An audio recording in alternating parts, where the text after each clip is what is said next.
Carter Druse was born in Virginia. He loved his parents, his home, and the South. But he loved his country, too.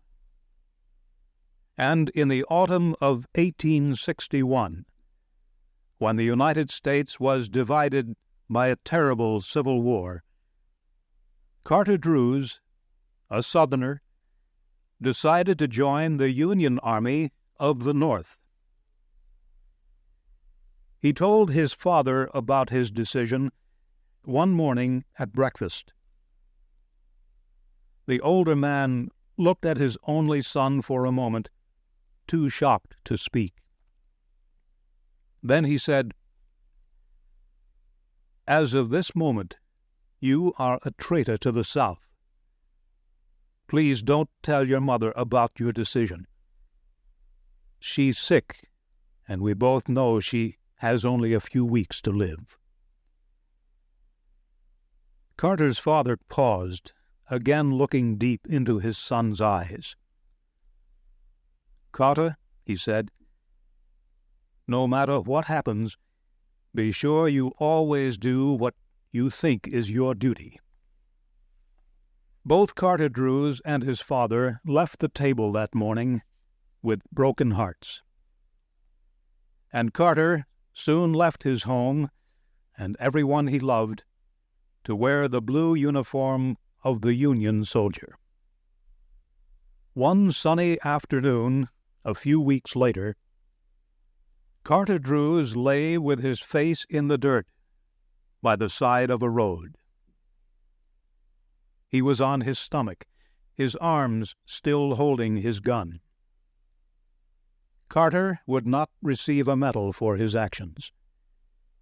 In fact, if his commanding officer were to see him, he would order Carter shot immediately. For Carter was not dead or wounded. He was sleeping while on duty.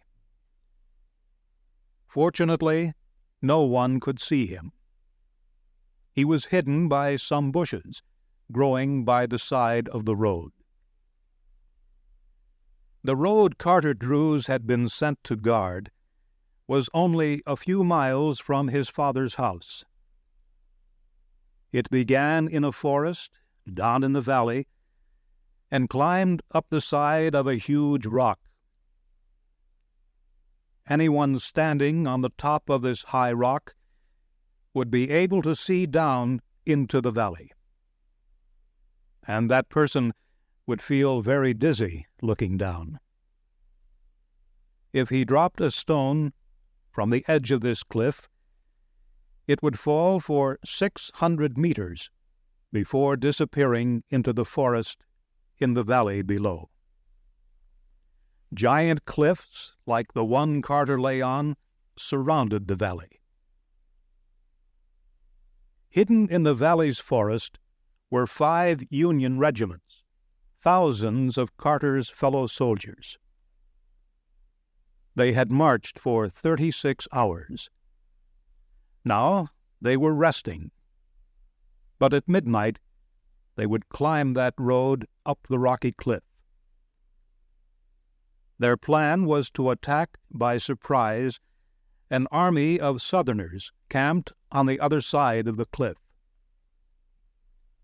But if their enemy learned about the Union Army hiding in the forest, the soldiers would find themselves in a trap with no escape.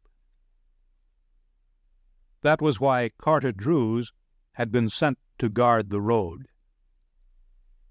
It was his duty to be sure that no enemy soldier, dressed in gray, spied on the valley where the Union Army was hiding. But Carter Druse had fallen asleep. Suddenly, as if a messenger of fate came to touch him on the shoulder, the young man opened his eyes.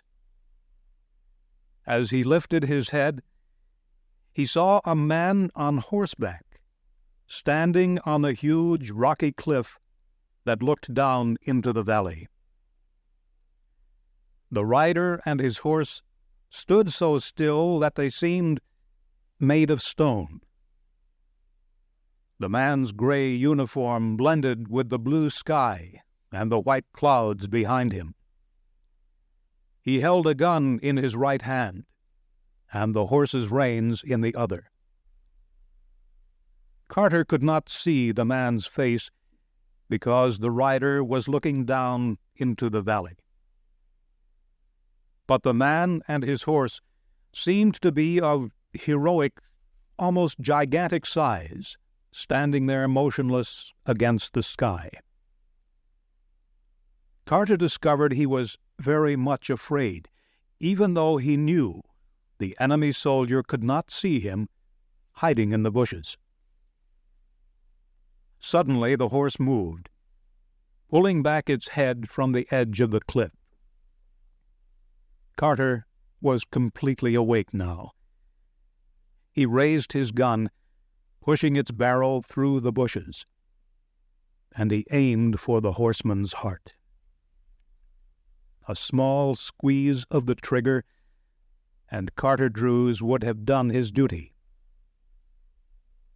At that instant, the horseman turned his head and looked in Carter's direction.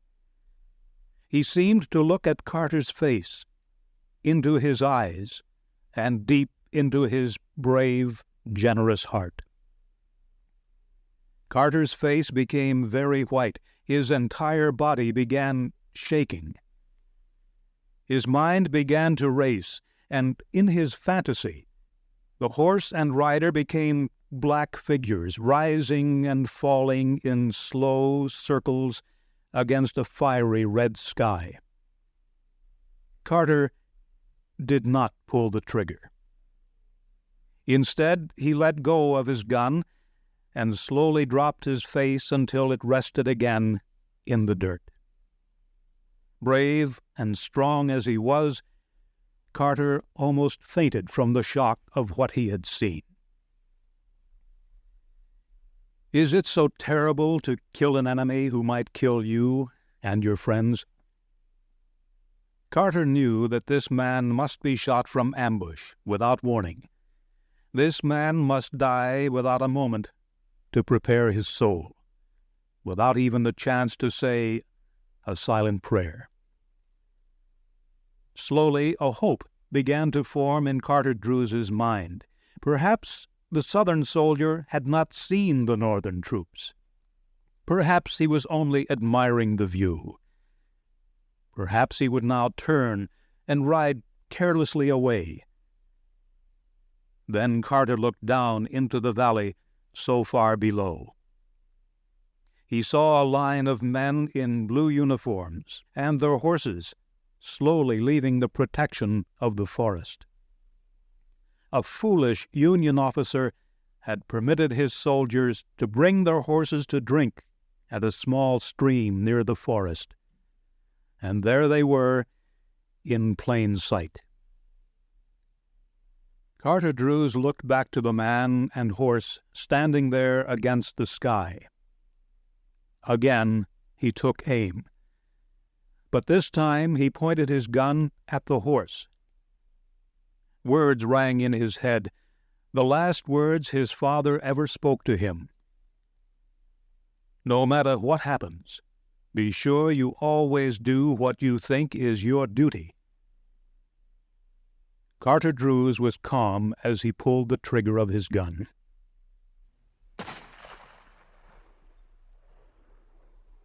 At that moment, a Union officer happened to look up from his hiding place near the edge of the forest. His eyes climbed to the top of the cliff that looked over the valley. Just looking at the top of the gigantic rock so far above him made the soldier feel dizzy. And then the officer saw something that filled his heart with horror. A man on a horse was riding down into the valley through the air. The rider sat straight in his saddle. His hair streamed back, waving in the wind. His left hand held his horse's reins, while his right hand was hidden in the cloud of the horse's mane. The horse looked as if it were galloping across the earth. Its body was proud and noble. As the frightened Union officer watched this horseman in the sky, he almost believed he was witnessing a messenger from heaven, a messenger who had come to announce the end of the world. The officer's legs grew weak, and he fell. At almost the same instant, he heard a crashing sound in the trees. The sound died without an echo, and all was silent. The officer got to his feet, still shaking. He went back to his camp, but he didn't tell anyone what he had seen. He knew no one would ever believe him.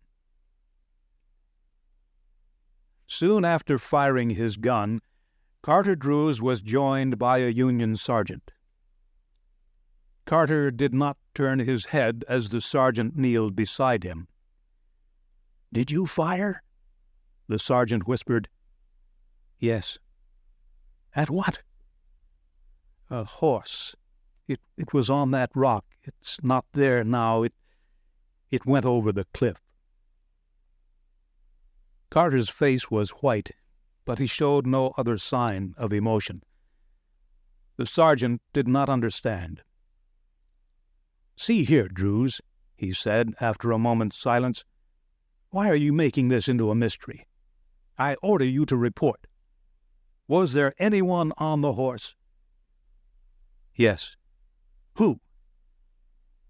My father."